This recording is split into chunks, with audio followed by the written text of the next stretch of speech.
Subscribe now and press the bell icon. Never miss an update.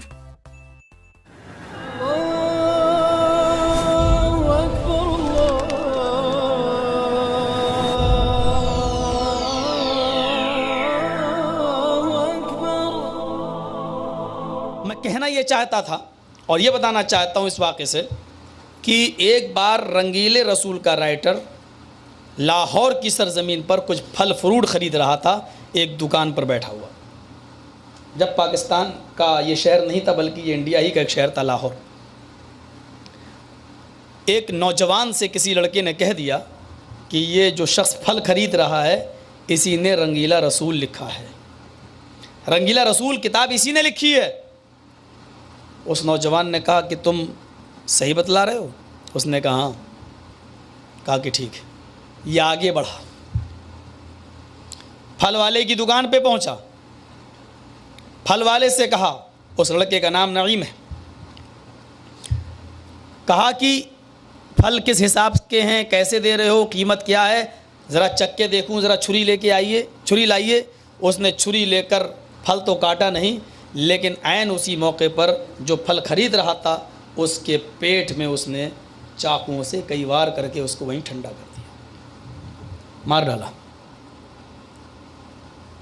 जिसने मारा, ये बताना मेरा मकसद है, ये वो शख्स, वो लड़का है जिसने जुमा तो छोड़ो ईद और बकरीद की नमाज भी कभी नहीं पढ़ी थी। ये वो लड़का था जिसने किसी की जनाजे की नमाज अभी तक नहीं पढ़ी थी। लेकिन जब उसको ये पता चला कि मेरे नबी जनाब मोहम्मद रसूलुल्लाह सल्लल्लाहु अलैहि वसल्लम की ज़ाते अक़दस पर इसने उंगली उठाई है, कचोके लगाए हैं, जहर उगला है, वहीं पर उसको ठंडा कर दिया। ब्रिटिश गवर्नमेंट थी, गिरफ्तार हो गया, फैसला भी सुनाया गया। इस लड़के के बाप नहीं था, माँ नहीं थी, इसने जुर्म कबूल कर लिया। इसकी बीवी अपनी गोद में छोटा सा बच्चा लेकर आई, जज के सामने कहने लगी, जज साहब आपने मेरे शौहर को जेल में बंद कर दिया, मेरा भी बाप नहीं, मेरी भी माँ नहीं, ये मासूम बच्चा इसी की औलाद है, अब इसकी परवरिश कौन करेगा, मेरी देखरेख कौन करेगा? न जाने उस ब्रिटिश जज को कौन सा रहम आ गया। उसने रात की तारीकी में इस लड़के से मुलाकात का प्रोग्राम बनाया और रात में मिलने आया और कहने लगा कि मंगल के दिन मैं तुम्हारी डेट रख देता हूं, तुम कोर्ट के अंदर आना, कटघरे में खड़े होना और सिर्फ अपनी ज़बान से इतना कह देना कि यह कत्ल मैंने नहीं किया। तुम इतना सा झूठ बोल देना, बकिया सारा काम मैं संभाल लूँगा। तुम्हारे बच्चे की मासूमियत, तुम्हारी बीवी की तन्हाई मुझ पे देखी नहीं जा रही है, मैं चाहता हूँ कि तुम्हें जेल से छुड़ाऊँ। उस वक्त वो खुश हो गया। मंगल का दिन भी आ गया, कोर्ट की तारीख पर यह हाजिर भी हुआ, कटघरे में खड़ा भी हो गया। सामने बीवी उस छोटे से मासूम बच्चे को लेकर हाजिर भी हो जाती है। लेकिन न जाने कोर्ट में कटघरे में खड़े होकर इसके दिल में क्या बात आई। जज ने पूछा, यह कत्ल तुमने किया या नहीं किया? लोगों ने तुम्हारा नाम पेश किया है, नईम साहब बोलो तुम क्या कहना चाहते हो अपनी सफाई में?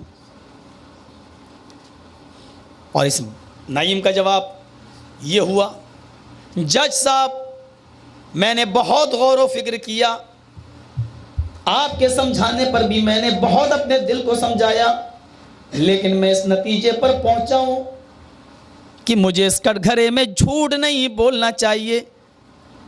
मेरी बीवी मेरे सामने, मैं जानता हूं कि मुझे इस जुर्म की सज़ा, सज़ाए मौत मिलेगी, फांसी की सज़ा होगी, लेकिन जज साहब मैं क्या करूं? मैंने ज़िंदगी में पहली मर्तबा ही तो एक नेक काम किया है। मेरी पूरी ज़िंदगी गुनाहों में लथपथ है, मेरी पूरी ज़िंदगी नमाज़ों से, रोज़ों से खाली है। मैंने अपने दिल को बहुत समझाया, मैं इस नतीजे पर पहुंचा हूं कि शायद यही एक नेक काम जो मैंने पहली मर्तबा किया कि नबी अकरम के गुस्ताख को, नबी अकरम को गाली देने वाले और नबी की शान में गुस्ताखी करने वाले को मैंने मौत के घाट उतार दिया। शायद अल्लाह की नज़र में मेरा यही अमल महबूब और वो मुझे इसी अमल के बदले में मुझे बख्श दे, मुझे जन्नत अता फरमा दे। जज साहब, मैं कायम हूँ अपने फैसले पर, कायम हूँ अपने जवाब के ऊपर। यह कत्ल मैंने ही किया है। इस्तिकामत मुझे बताना मकसद थी। जब उसके सामने दुनिया व माफिया हेच हो जाए और उसकी नजरें जन्नतुल फिरदौस की ऊपर पड़ जाएं, या वो कटघरे में खड़े होकर भी जन्नत की महक उसकी नाक तक पहुंचने लगे, तो फिर वो ये नहीं देखता कि मुझे कौन सी सजा मिलेगी, फिर वो ये नहीं सोचता कि मेरा अंजाम क्या होगा, फिर वो ये नहीं सोचता कि मेरी हालत क्या होगी।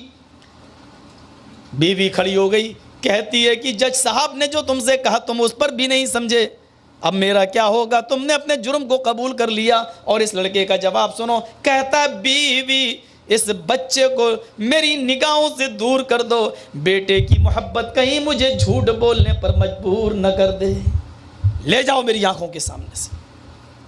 और आखिरकार मुतय्यना तारीख पर उस लड़के को सजाए मौत दे दी गई, फांसी के फंदे पे लटका दिया गया। खुशी खुशी उसने कत्ल हो जाना गवारा कर लिया। सिर्फ एक बार उसने, गौर कीजिए, एक बार उसने एक नेक काम किया और वो ऐसा उसके दिल के अंदर बैठा। इस वाक़े को सनाउल्लाह अमरसरी रहमतुल्लाह अलैह जैसा मुहक्किक और सिका इंसान बयान करता है। आप अंदाज़ा लगाएं कि इस्तिकामत क्या होती। बहुत आसान है कह देना हम मुसलमान हैं, बहुत आसान है कह देना क्या नाम है, मोहम्मद असलम, मोहम्मद अकरम, कुर्बानी क्या दी? कुछ नहीं। बहुत आसान है।